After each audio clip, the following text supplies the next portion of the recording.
Welcome to Change My Relationship podcast. And I have with me today a woman named Virginia Wells. And she is let's see, I'm gonna have to redo that because I couldn't see it in the light. Okay, I'm gonna do it again. Okay, mental health therapist. Okay. Welcome today to Change My Relationship podcast. I have with me today a chaplain. Ugh, I'm still doing it wrong. Hospital chaplain. Ugh, get this way. One more time. Take two. I'm totally fine. I have an editor. Being able to do that. So, okay. Yeah. Welcome to Change My Relationship podcast. As you know, I like to interview people who have been through a experience in their relationship, a difficult experience, and kind of come out on the other side so that they can relate to what you are going through, but also to give you like some experience, strength, and hope from what they've learned. So I have with me today Virginia Wells. She is a former hospital chaplain and she was a mental health therapist and an adoptive mother to some children from difficult places in the world. That is a wealth of experience, and I'm really happy to have you. Welcome, Virginia. Thank you so much, Carla. And I feel very honored to be here. I love your book on devotions, and I love a lot of your podcasts. You really meet the needs of the body of Christ Oh, um, in various topics that are not normally addressed. So yeah. thank you so much. Again, Well, I feel so honored to be here. it's an honor for me to be able to have you and also to be able to have that ministry and Yes. bring some of the things that I've gone through to others to give them Mm, that same experience, strength, and hope. right. So I'm going to read just a little bit. She also has a book that has just recently come out, and it is called, uh, let's see, it is Praying for a Wounded Child, Encouragement and Prayers for You and the Child You Love. I also have experience with that, so I loved the topic instantly when I got the email telling me about it. But it says a couple of things that the press release says about this book is that it comes from her raw and redemptive parenting journey, including the challenges of raising children from hard places. It's most both practical and spiritual, which is what I like to give to people. And also, we're going to talk about the book. We're going to give you some examples of some of the prayers. And then we're going to touch some of the really difficult topics about prayer. And we're going to be honest about them. And I think that's going to be refreshing to people to be able to just really hear us talk about things that we've been through. So let's get right into it. Your book is titled Praying for a Wounded Child, Encouragement and Prayers for You and the Child You Love. Who is included in that description? The description is really included for anyone who is in contact with a traumatized child. It Okay. could be a parent, it could be a teacher, it could be a foster parent, it could be a kinship care grandparent, Mhm. or like myself, an adoptive mom. I'm also a biological mom. We have one biological child, as well as those adopted from hard places. Trauma is so pervasive in our society right now with children. And I could not find a book like this. So I honestly, as other authors did, I just wrote one to help meet the needs. Yes, perfect. You intentionally organized your book into sections in a specific order. Can you tell the listeners what those are and why you did it that way? Sure. Well, I wanted to first begin my book with God. Mhm. So the first section hones in on one's personal relationship with God. And I intentionally addressed the topic of forgiveness, as I know that can be a roadblock to our relationship with God. I've also addressed salvation and surrender, and also just the presence of God when He's present with us in difficult times, such as the example of Hagar. That is the first section. In the second section, I intentionally shared about praying in times of adversity and distress. And I introduced the Luke 2:52 prayer, which sometimes is not talked about, not really shared a lot, basically praying for your child in a very holistic way, mentally, socially, physically, and spiritually.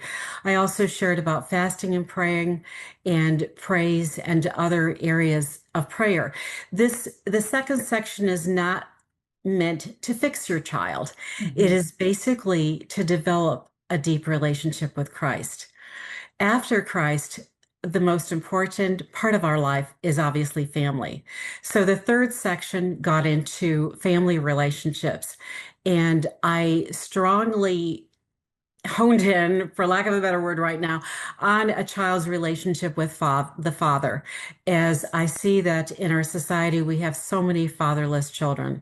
I also have talked to a lot of adoptive parents, and many times extended family do not understand their journey. And even with biological children that are going through trauma, extended family who do not have a traumatized child may not understand. So I had a section on that, as well as siblings and some other parts of family units.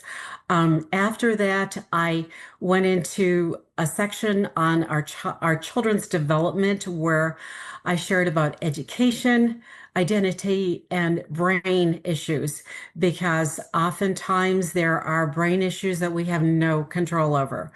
And I tried to share about those from a clinical perspective as well as from a spiritual perspective. Then I think it is the fourth section, there one, two, three. I I think it's the fourth, yeah, the fourth section. I dealt directly with trauma, prayers, and hopefully insights to help people who have an abandoned child, an abused child, an abducted child, who are parenting a child whose biological parents are incarcerated, prejudice, etc. Um, After all of that, I have some specific prayers for your child. And again, I try to share a great deal about the father relationship, as I know that can be a source of difficulty for some children, particularly if they had an absent father or were abandoned by their father. And just praying that they see Father God in a different light. Mhm. Finally, there is a section on taking care of ourselves, which is imperative when we have a wounded child. Yes, I definitely, that's a huge topic for me too. With anybody in Me, a yes, difficult relationship, absolutely. you've got to Yes. take care of yourself. So that Oh, that was a lot. That gives people idea of the breadth with your devotional or your book on prayer. So, okay, so it isn't easy to care for a wounded child. Some of your prayers target those specific needs of the person caring for the child. Speak to the one that talks about the heart cry for wisdom. I can surely relate to oh, that, where there, I mean, it is all the time that you are crying out for wisdom and trying to figure absolutely. out, what do I do? How do I handle this? Mhm. You're looking for answers, you're Mhm. desperate for solutions. So tell us more about that. Very good. Yes.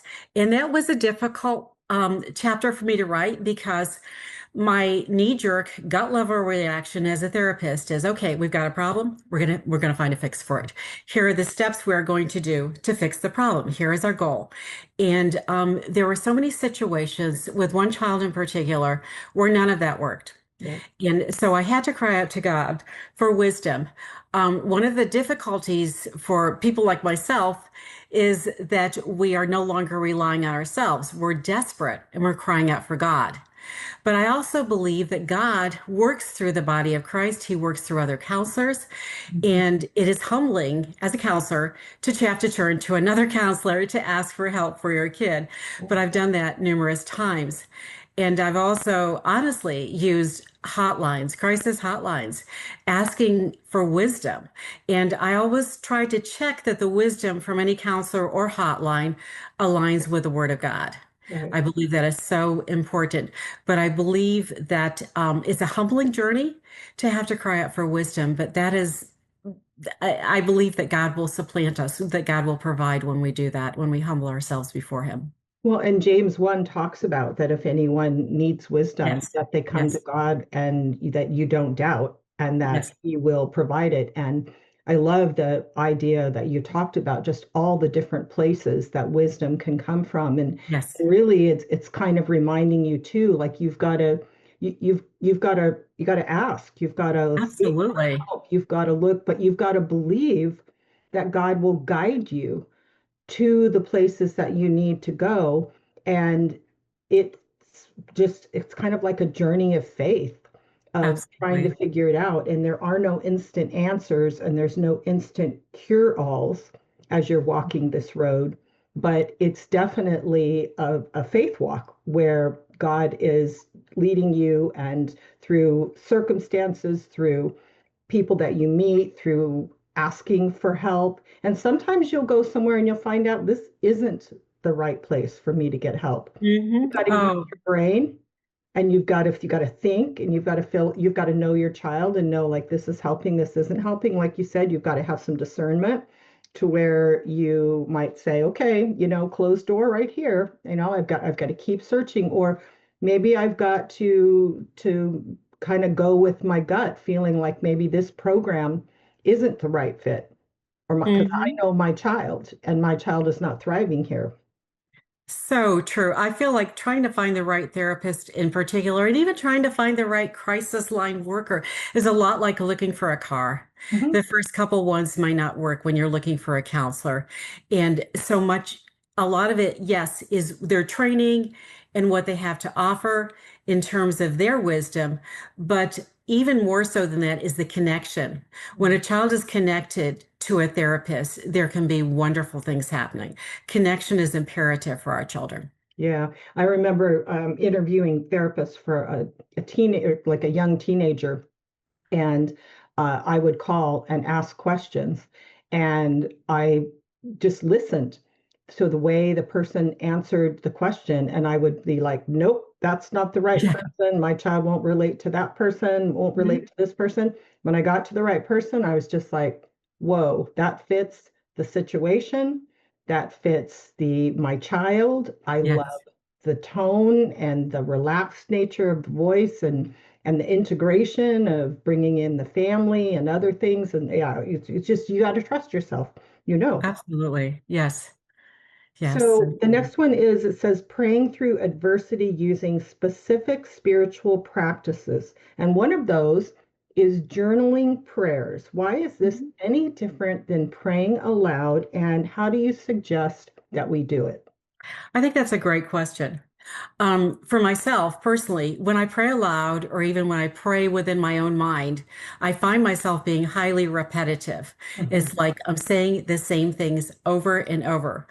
Therapeutically, there's two ways to release our prayers to God. One is through talking to another individual. Actually, that's not so much releasing our prayers, we're just talking the situation over with another individual. And that can give us a great deal of peace. That can give us a great deal of being heard. That can affirm our gut level ideas or maybe introduce new ideas. But why I shared about journaling prayer is this. They've done studies, and when we release our pain, our problems on paper, the problems are not so formidable. They're not so monumental. They're not so magnified because we have it on paper. Not that we're going to laugh at the problem or dismiss the problem or think, oh, that's nothing. Or at least that's not been my case. But putting it on paper offers a tangible way of release. And I try to go a step further and encourage people to write these prayers to God Himself, to write out the prayer to God. And usually, and actually, you can, think of the model of the Psalms because there was something that was scribed down in order for us to have those prayers.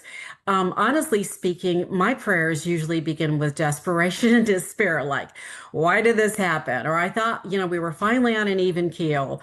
Or I didn't need this. I did not need this, God. And I believe that God honors our honesty. Obviously, in the New Testament, it says, "Behold, there an Israelite in whom there is no guile." He honors our honesty. He knows what's inside us anyway. And at times when I have been very gut level honest with God, and like even that whole, I think it was a prayer from Saint Teresa or one of the saints, like, so this is how you treat your friends. Yeah.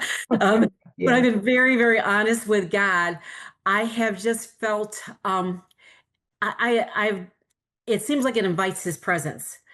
And a lot of times when I've closed these prayers, I've asked the Lord to just give me insights on how is this making me like Christ? I think I've been through enough already. I think I'm, whatever, enough. Or what fruit of the Spirit am I growing? Is growing through these trials. Give me wisdom, God.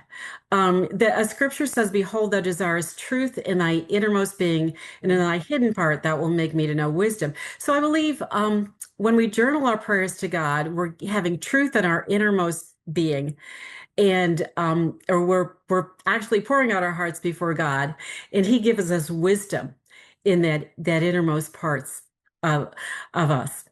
Well, and I love the idea of like the Psalms were written out as Yes, prayer yes, or songs to God. yes. And many of them start out just like that. Oh, Oh, absolutely. desperation, Lamentations. Yes, hopelessness, darkness, yes. just raw emotion, kill my enemies, strike me down, all of these things Yes. that, and it's not that you have to be writing a psalm, a perfect psalm as you're writing Oh, prayer to God. yeah, Okay, we're not going to read it, and yeah. it's to me, it's just letting it just like you said, flow out of you in Right, honesty and the depths and just and you can do that out loud or you right. can do that on paper. It is a Yes. different experience. It uses a different part of your brain, more True. parts of your brain than just talking when you're writing. Hmm. But there's more like things working together, which is good because you're working with other things that are going on with you and getting more out. So I would just say if you have never tried it and you're listening and you would like to try something different, please do. And I like to keep a journal where you Me go too. back in it and read and realize, okay, look where God, kind of like the Israelites with their history, right? And they said, Hmm. remember where God has brought us from. Yes, And when you go back, excuse me, when you go back, you read and you see, oh my God has brought me from here to yes, here, and now He will bring me to here. yes, And so yes. it's very Yeah. encouraging. It totally builds our faith. It really does. I think it was Emerson who said, "All I have seen teaches me to trust God for all I have not seen."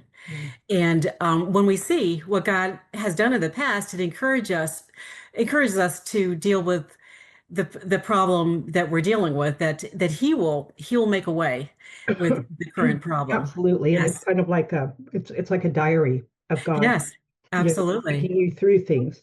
Yes. It says, many of us, including myself, have prayed and prayed and prayed and prayed for a wounded child. Felt like God hasn't answered for a very long time, not in the way we wanted. I'll give you my own example. I had a daughter who had was born with health problems, Mhm. has an infant, gone through a lot of things and then a lot of emotional things, and some were from our dysfunctional family, unfortunately, that we Mhm. raised her in, but that then just it seemed like things happened in her life that it was just one thing on top of another. And when she was, kind of like, I think around 18 years old, I was honest with God. I was like, I don't want to pray because when I pray for her, it feels like something else bad happens. There was about Mhm. 2 or 3 years where I was just like, I don't know what's going on. I'm not going to pray anything specific because it doesn't seem like things go well. Now, I did not lose my faith. I did Right. not walk away from God, but I was honest with God. I was like, I don't know what to pray. I True. don't know what to do here. I'm going to just have to leave it in your hands and try to hang in here. And like you said, give me wisdom to go but I couldn't pray specifically. Hmm. So, what would you say, and can you include or share the prayer that you know He sees and is there, the prayer based on Hagar? Hmm. Okay. Yes. Well, first of all, I'd like to just address what you shared. And I believe it was like you're speaking to people who prayed and prayed and prayed, and it doesn't seem to make any difference. In fact, sometimes things get worse. Is that correct? Yes. Okay, great.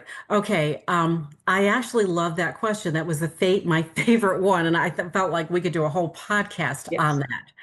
that, because it's something that a lot of people carry, and they stuff the pain inside. And I also have a wounded child. I have dealt with 11 ODs and 4 suicide attempts, and he knows I'm sharing this, and we're still not there yet. So I feel for the listener, and I feel for you, Carla. It's such a difficult journey, but I want to address that question. And I know from a scriptural standpoint, I can share about how David prayed and prayed, and his prayer was not answered until finally there was a breakthrough. And I also know there's a scripture that says we should always pray and not give up. And I also know there's another scripture that says the Lord is not slack concerning his promises, but is long suffering toward us, not willing that any should perish, but that all should come to repentance. And I know I have prayed that for my kids before as well. And there is scriptures, obviously, to keep on praying, but I'd like to address it from a totally different angle.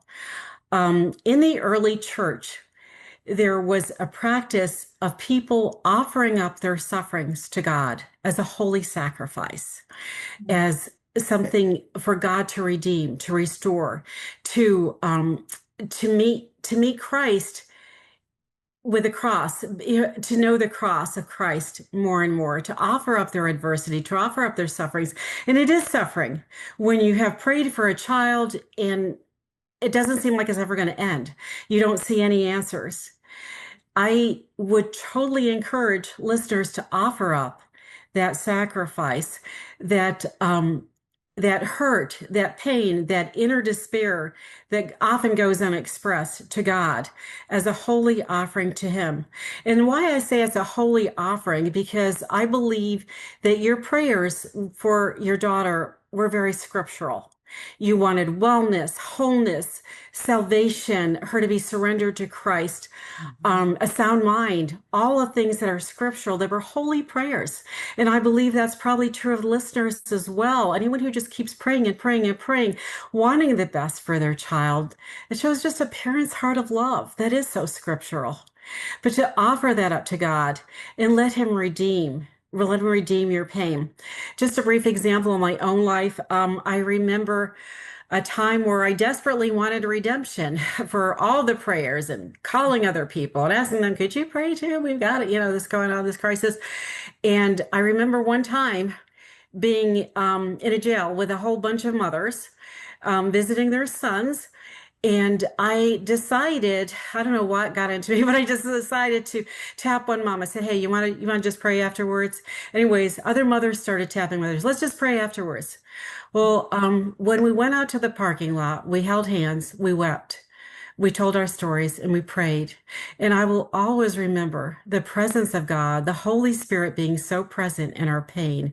That was a gift God gave me, a redemptive gift. And so I would strongly encourage listeners to just offer that up to God, as a holy gift to Him, as in the practice of the early church, and also just briefly, missionary and teacher. She's gone to be with the Lord.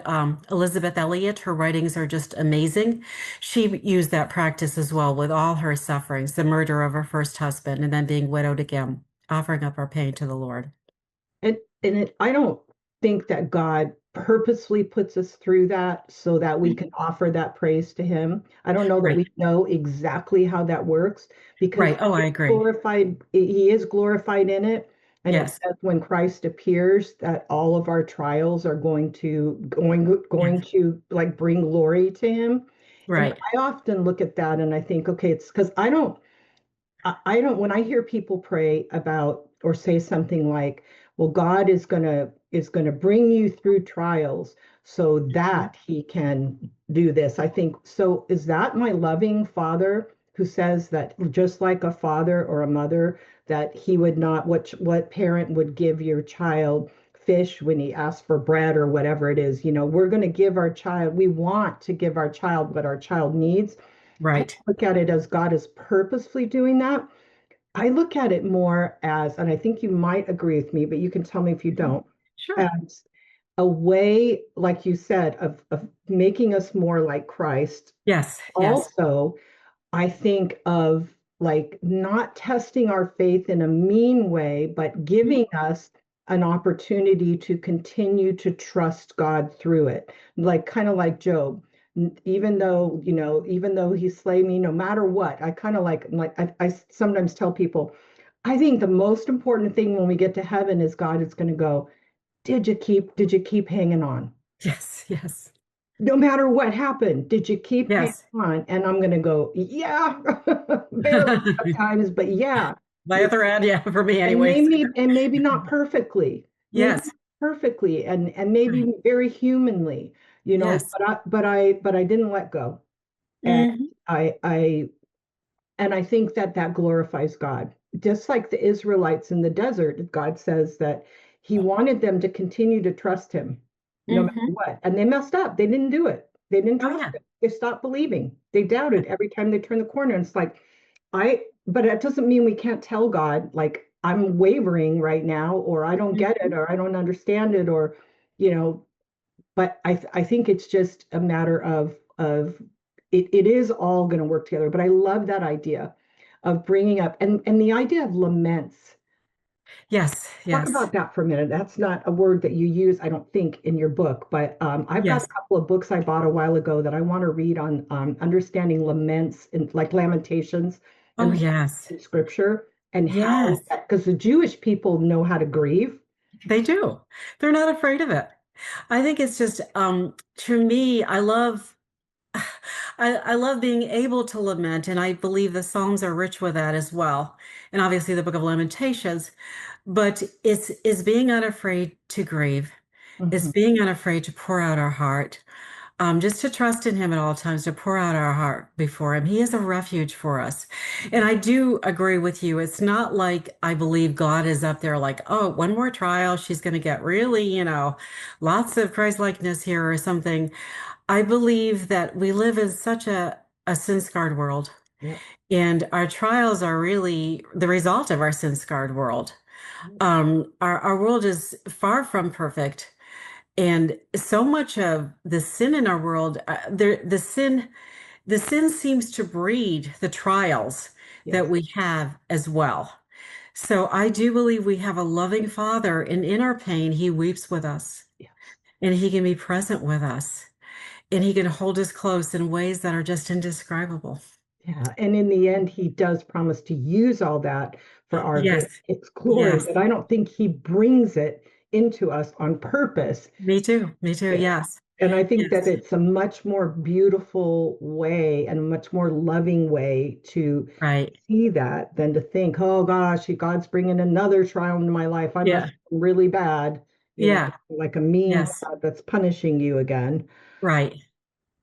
So another section, or do you want to read that prayer From that Hagar? he sees and is there? Sure, let me do that right now Yeah, here. the one base. I loved that one. Oh, I'd thank like you. people to hear a few of their prayers so that they Well, thank know. you very much. Let me turn to that here. And Okay. you can show your book because I meant to bring mine. I left it in the other Okay, room. sure.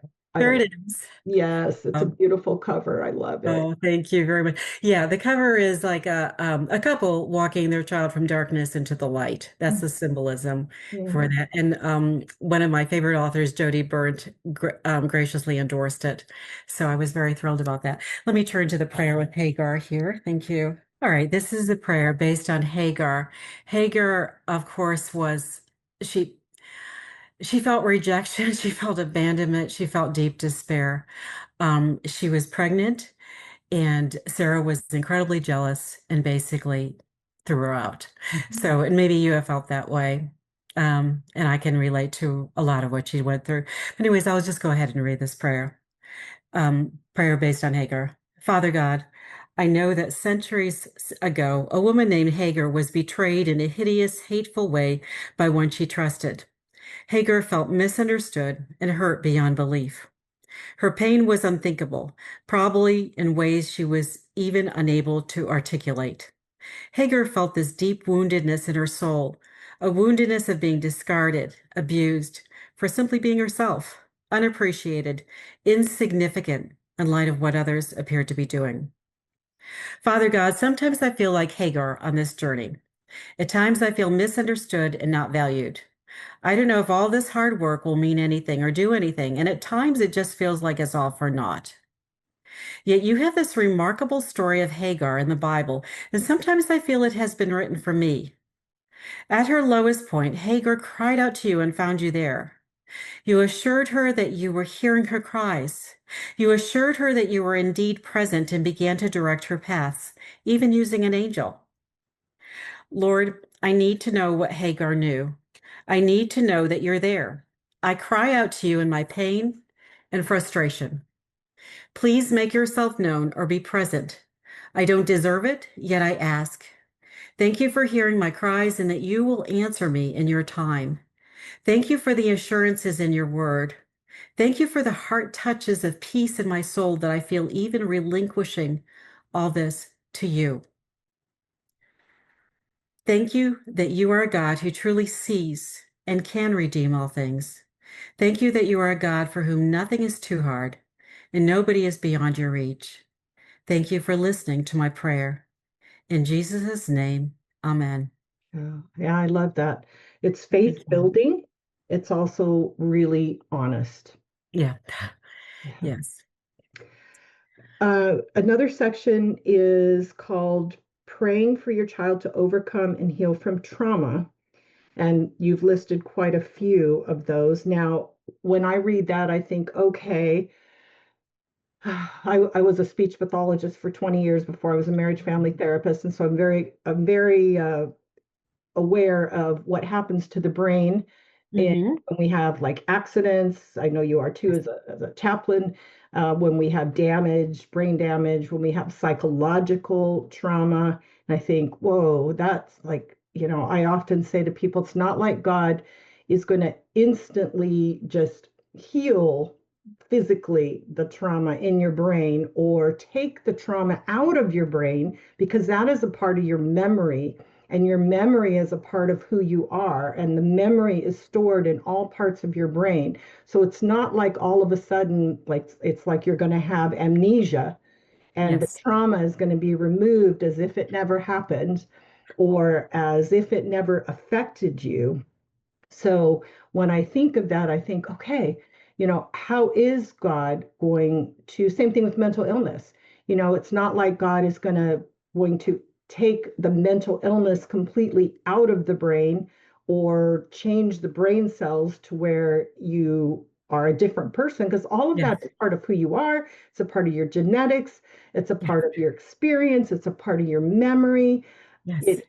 And becomes a part of your personality. Your temperament is sometimes involved. There's certain temperaments that are more prone to depression or anxiety or perfectionism. And so I think sometimes like, what are we saying? Like when we're praying for somebody who has mental illness, it's like, God, take my depression away. It's like, and then Mm-hmm. we leave for people who depression doesn't leave. I know I often feel like prayers that I hear in church for Yes. like mental illness and stuff are really, really bad for people who have true mental illness because it makes it seem like God can just whoops, it's gone. And so when you Mm-hmm. walk away from being prayed for mental illness, and you still have that anxiety, that depression, you feel like you're bad. Something's wrong with you because you didn't have enough faith, or because Yeah. God Yes. didn't answer that prayer and he didn't take it away. And it can actually put you into more despair. Mm-hmm. I know I just brought up a jillion topics there. So, That's quite all right. They were very good. I'm just going to move this back a tad bit. Yes. Oh, yes. You, I appreciate what you shared. And my sense is, I think you wanted to ask me for my take on that. Is that yes, correct? absolutely. Yes. Well, there's nothing I disagree with there at all. And I feel for people because I remember calling prayer lines and the knee-jerk reaction, God's gonna give us a miracle. We're gonna declare, decree it, all of that. And then the miracle didn't happen. And, my question was, didn't I have enough faith? I mean, I know I had faith. What is going on? And I believe that there's much that we will never know about in this world. There's so much. His ways are higher than our ways. His thoughts are higher than our ways. And when you're dealing with something like mental illness or addiction or even physical illness that is rooted in our attitudes, we're talking about a different ball game. Yes. And hopefully this won't offend people. Um, when I do agree 100% with the genetic component regarding all of those areas. Yet I also believe that to an extent, there are a lot of choices that people have to make. It is incredibly hard for them to take the higher ground, to take the harder choice, because all their genetics are warring against that. Everything is within them. Mhm. Yet at the same time, when I have prayed for healing over addiction or healing over PTSD, I also recognize that people have to make choices. I could do a blanket prayer, heal my one of my children's PTSD, but I also realize that that child has to make a choice to get help for Yes. the PTSD. And I have no control over that. I sure wish I did, but I don't. I have only control over myself and my own choices. I don't know if that's really answered your question or not, but I do feel for mothers and fathers out there who may feel like, oh, I don't have enough faith, or the miracle didn't come. And they may go through periods of doubt, especially when people say, I got a miracle, or I mean, it's kind of like God is not a sugar daddy for Mm-mm. miracles, in Mhm. that we live in a sin-scarred world, and I believe a lot of what we're going through, he works together for good, and part of working together for good is we can get to know him as never before. We can cleave to him in ways unspeakable, and he can use our pain in others' lives because we can go down and dirty where they're at. Again, I hope I feel a little incomplete here, but I hope I answered your question. Well, well, I think what I'm kind of getting at there is what are we praying for? Are we praying Mhm. for God to heal it instantly, which is the Right. go-to place that Yeah, Christians yes. go to, that I Yes. think is wholly inadequate Mhm. as a standard response to Right. anyone who has physical illness, mental Right. illness, or trauma, because it is a very complex thing. And Oh, like it is. kind of explaining, I don't think God just rearranges brain cells and takes Mm-hmm. part of our memory away of traumatic events, but Mm-hmm. God definitely can help set things in motion, work on the heart, like you said, to make up to help a person not make because we choose, like you said, but to open up a person's heart through the guidance of the Holy Spirit, Mm-hmm. or to be open to something or bring Right. somebody into that person's path. It's Mm-hmm. not often instantaneous. Maybe it's giving some type of softening in that person's Right. heart, or a touch of God to give that person hope. you know Right. all kinds of different things, but I just don't like the only praying for healing. Right. We're talking about those areas like instant healing, because it Right. doesn't happen. Mm-hmm. It's so discouraging. Oh, I agree.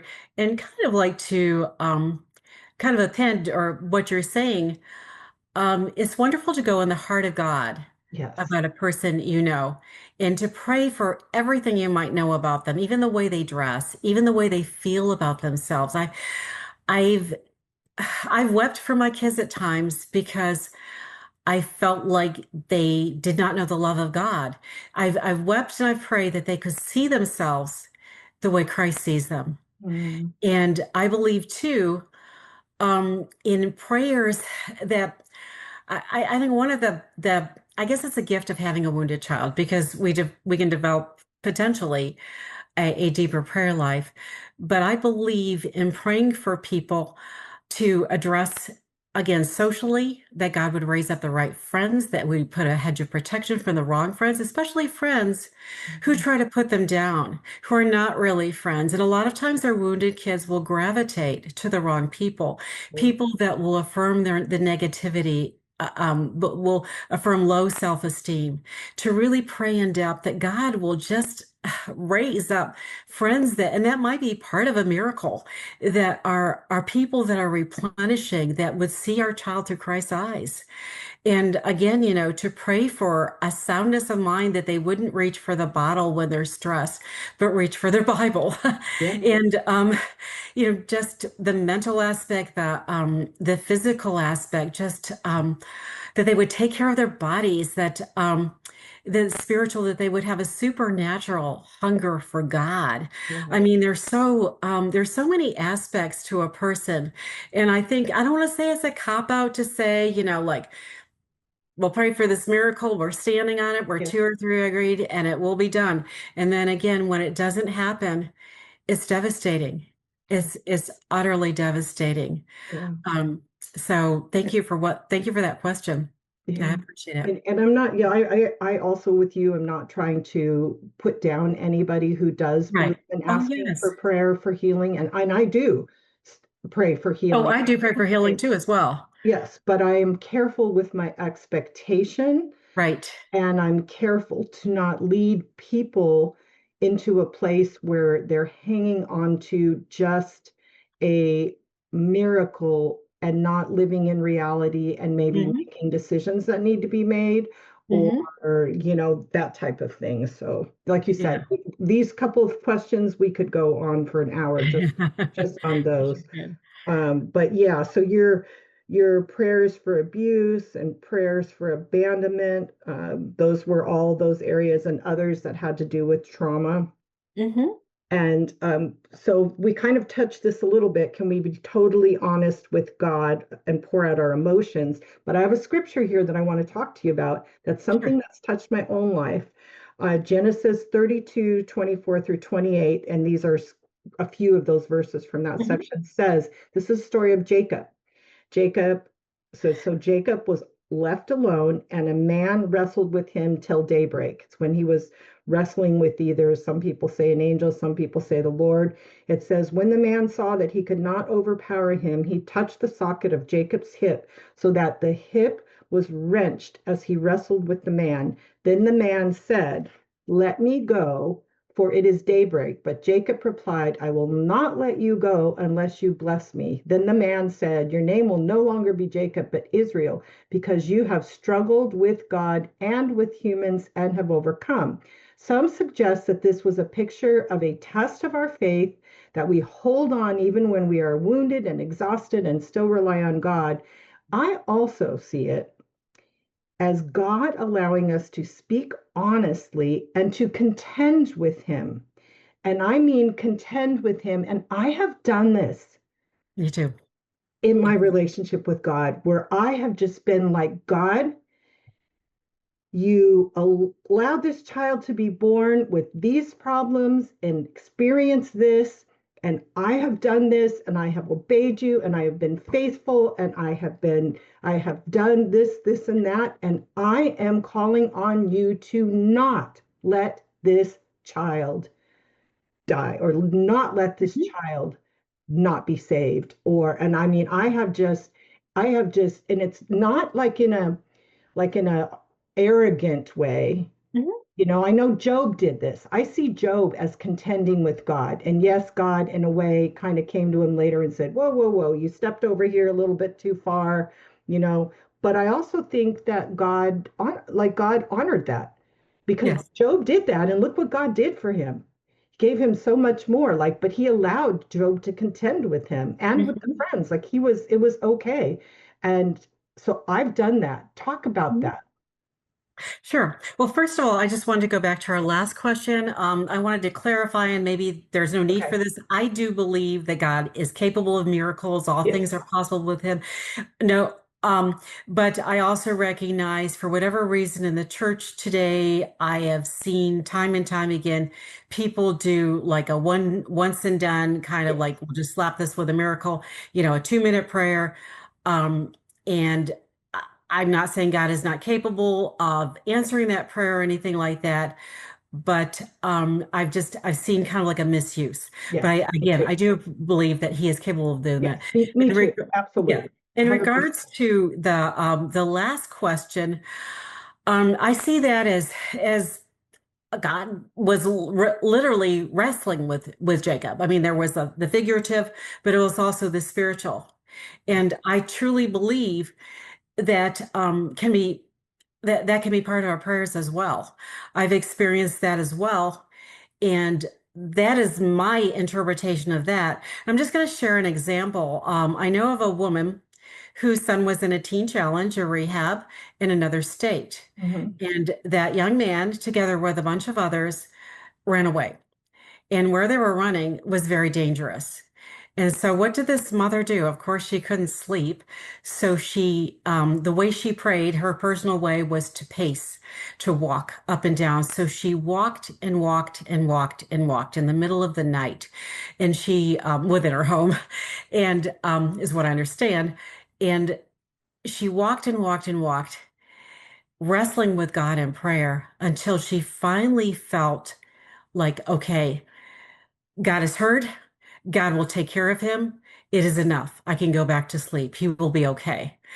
Um, I think it's a wonderful analogy here. I also know of this one situation where a child was critically ill.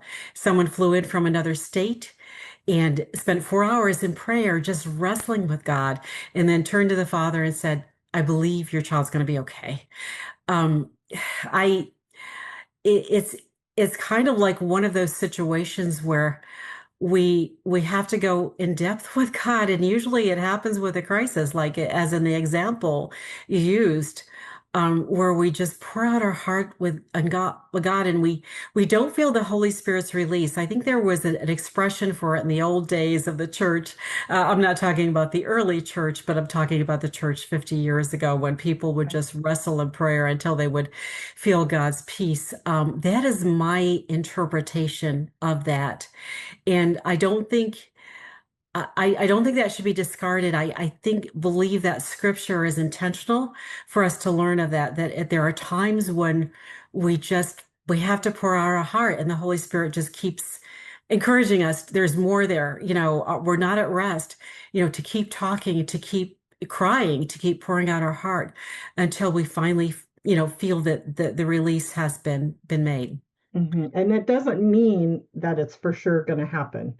Exactly. Exactly. Because, like, if somebody prays for, a child to be healed, and then Right. they feel like, okay, that's going to happen, or I'm released, I believe Right. that God's going to do that, and then it doesn't happen, it doesn't mean that something is wrong with you or that you didn't pray enough. I also don't like Exactly. to give people that impression. It's just it it it wasn't God's plan or Yeah. will, or it just didn't happen. But in that, you can still trust Right. God heard your prayers.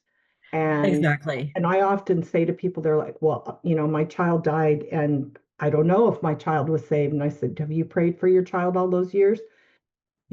Can you trust that God knows?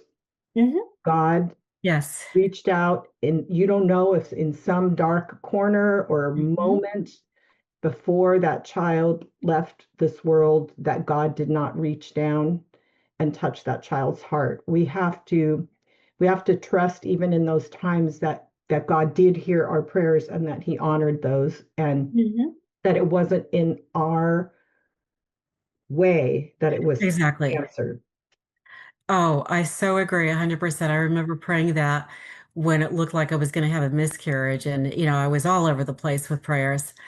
And then I felt a release, but I also felt like the Holy Spirit prepared me for the miscarriage, if that Mhm. makes sense. There Mhm. was peace where Mhm. it was like, whatever, thy will be done, thy will be done, just yes, yes. I love that question too. It's very thought-provoking, and I believe it's very much needed. Yeah, it's where we live when Oh, absolutely. walking in this Absolutely. world, and like, Yes. like you said, it's like I don't like the one and done. kind of, I'll Mhm. pray for you, but then I'll never follow up and ask you how you're doing, or I won't Right. provide any, supportive care programs through care ministry at church for mentally ill people Mhm. or Right. families, Mhm. or addiction, recovery programs, or there's so much that can be offered to support people that are walking with heavy loads. Mhm. I agree. If we're going to take care of them, those are the kinds of things Right. we can do, and not just praying that God would fix it instantly and then just Yeah. leaving those people And walk away. Yeah. and Because, walking away. yeah, absolutely. Yeah. I appreciate what you said just briefly. The book of James says, we're to have faith, but we're Yes, also to have action. Yes. To yes. recommend a support group as well as having a Yes, personal prayer with yes, them. yes, to give people resources, like there's Exactly. so Yes. many resources that are available.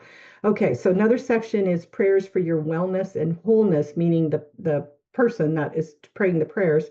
One of those is hope over despair. Please share that prayer and why you felt it important to include it. And I think that that's for the person praying the prayer. I could be wrong. It is, yes, it is absolutely. It's in the last section where we actually do prayers for ourselves. Just briefly, why I included it is this. I think it's very easy to deny, to live in denial that we are in despair. Mhm, It's very easy to suppress that, mhm. and use food or whatever to suppress those feelings. So I included that because I did not want people to deny their own despair, but Okay. rather to admit it and find and turn to Father God for help in the midst of despair. And all through the scriptures, the main players in scriptures are people of despair. Mhm. So you have a lot of company there. Yeah. Some of the greatest saints of old having people in despair. So Oh, yeah, I'll go ahead and read that prayer at the yeah. okay, Yeah, very and good. while you're looking for it, I'll just say I remember hearing about what's called the dark night of the soul, Oh and yeah. some of the greatest like saints and the greatest of our people that came before us that we Hmm. would read about their ministry and the great Right. things God did with it. They all had what was called a dark night of the soul, which was where times where they felt that God wasn't answering and he couldn't be felt and he couldn't be sensed, and that the prayers were just hitting a ceiling and God Yeah. was gone. And they Hmm. and they went through that. And even Mother Teresa talks about when she went through that. And I was like, oh my gosh, how could she? And yet, Hmm. that is a part of walking with God at times. Absolutely. Absolutely. I totally agree. And I appreciated what you share because what you shared um just validated the transparency of saints or of people that have gone before us. Mhm. They were transparent, they were vulnerable, they Yes. didn't quit, but they were honest about that deep night of the soul rather than denying it, Mhm. repressing it, using food or whatever, Or to pretending it was okay and yeah, not exactly, putting addressing on a it. great front. Yes, exactly. Because I And remember the comfort that I felt when I heard for the first time that they had gone through that and hmm admitted to that. And I was like, oh, wow, I can know God is there even when I can't feel him and it mm, feels like my prayers aren't going anywhere and I don't have all the feelings that go along with it. I love that. yes, yes, I love that too. I love that too. And just not to feel so isolated, Mhm. because we can't be like these super happy creatures all the time. And people should not be put down if they're walking through the valley of despair. They need to be comforted. They need to have someone walk with them. Mhm. It's not a matter of faith. It's a matter of the circumstances that they're having to grapple with that don't Yep, make sense. yep, Yeah. absolutely. Absolutely, yes. Well, I'll go ahead and read Yeah, this. read it. Mhm. Okay. This is prayer for hope over despair. Father God, your word is brimming with hope, the hope of knowing you more intimately, the hope of being with God and tasting his goodness. Father God, I know that you are enough. You are the great I am, the one who can meet me in my deepest pain and struggle, and who is able to meet my every need and more. Your word says, my soul wait in silence for God only, for my hope is from him. Father God, I know that you are the greatest hope. You are the one I can cling to, the one who will never forsake me. Lord, right now I feel my hope has been washed away like destructive floodwaters over my soul.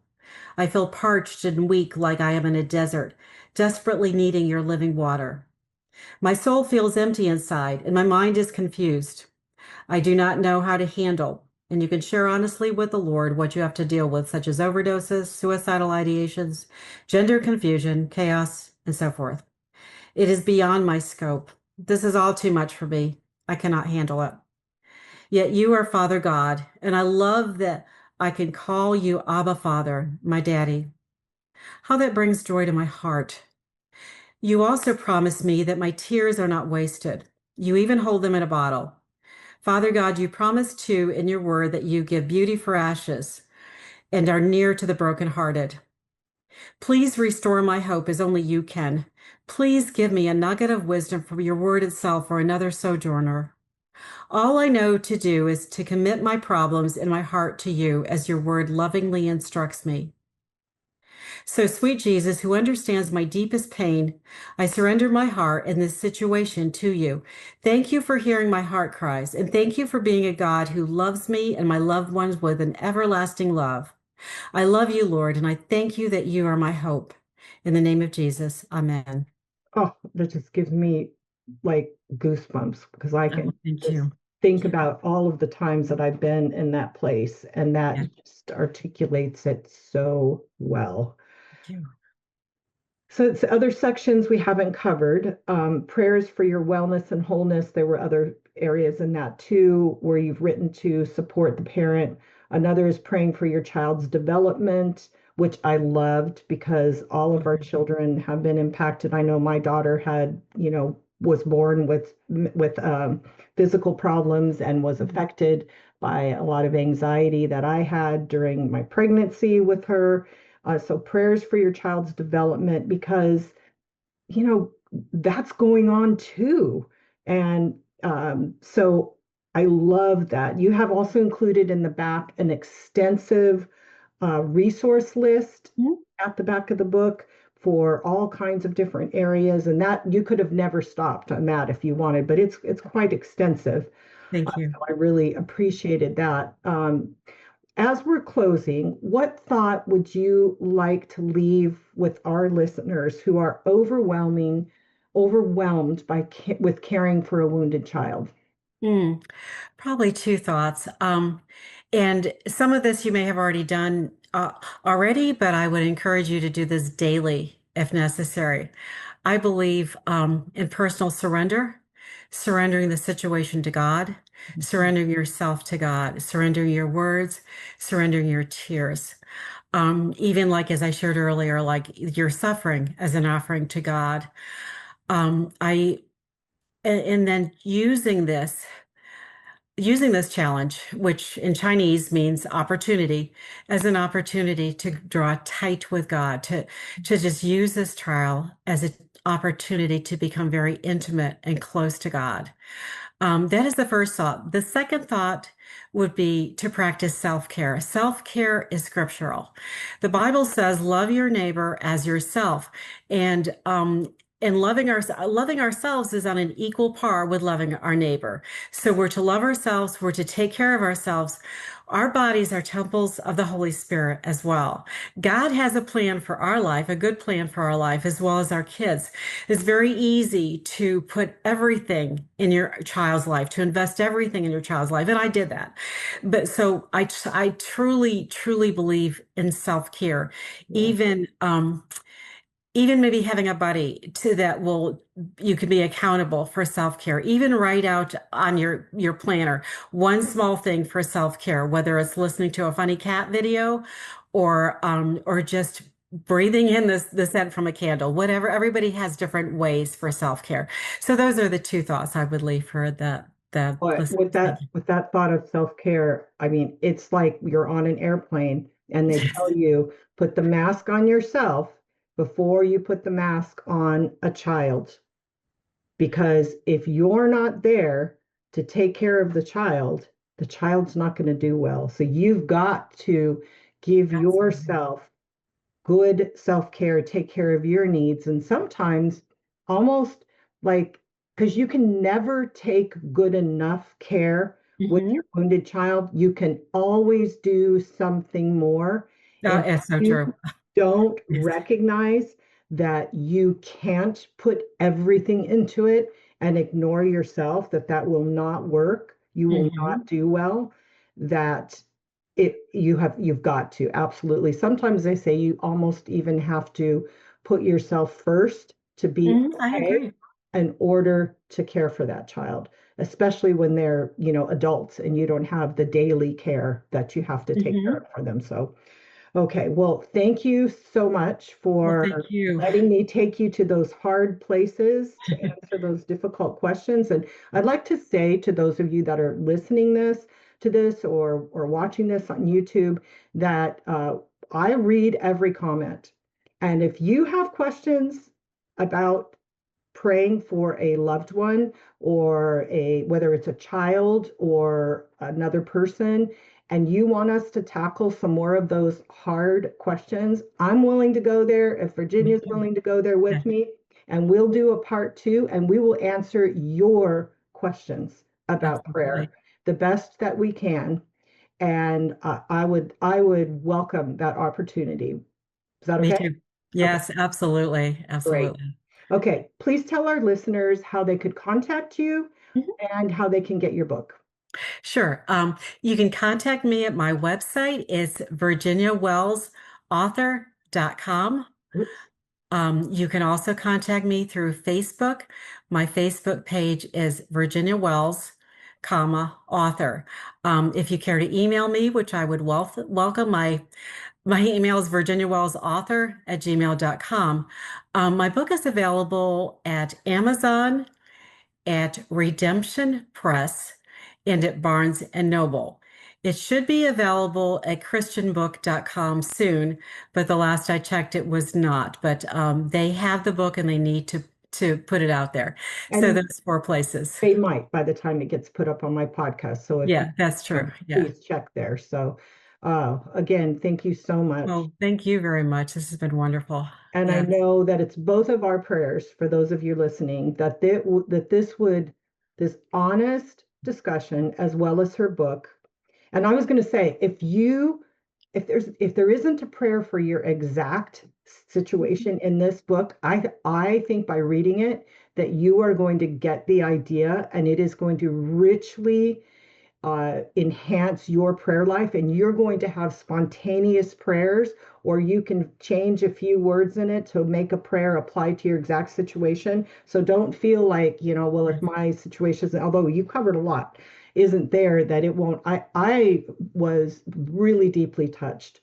And I have to be honest with you, having been in a difficult marriage for a good part of my life, and Mhm. from having, other things in my life, I take most Christian prayer books that I see that people give all the, I think, pat answers and stuff, and I Mhm. don't give them the time of day. Yeah, I understand that. Totally. It's like reading a marriage book on with two people that are healthy and working on Hmm. two Christians that are healthy working on their marriage. It's like from a difficult marriage, don't bother reading those. So I Exactly. feel the same thing. So when you sent me this email, I'm going to tell you, mostly I would have said no to doing anything on prayer if it Hmm. was so honest. Yes. So I really appreciated that. So I guess you Oh, can tell that I'm endorsing her book if well, you're thank you so struggling much. with a wounded child and you want to know how to pray for it. So thank you for watching and listening. I just ask that you would pass this on to somebody who you know is carrying a heavy load and that this would help them. Please write to me if you have any suggestions for future episodes. And I just pray that God would bless you, and I pray that you would come back and listen again. Bye. Thank you.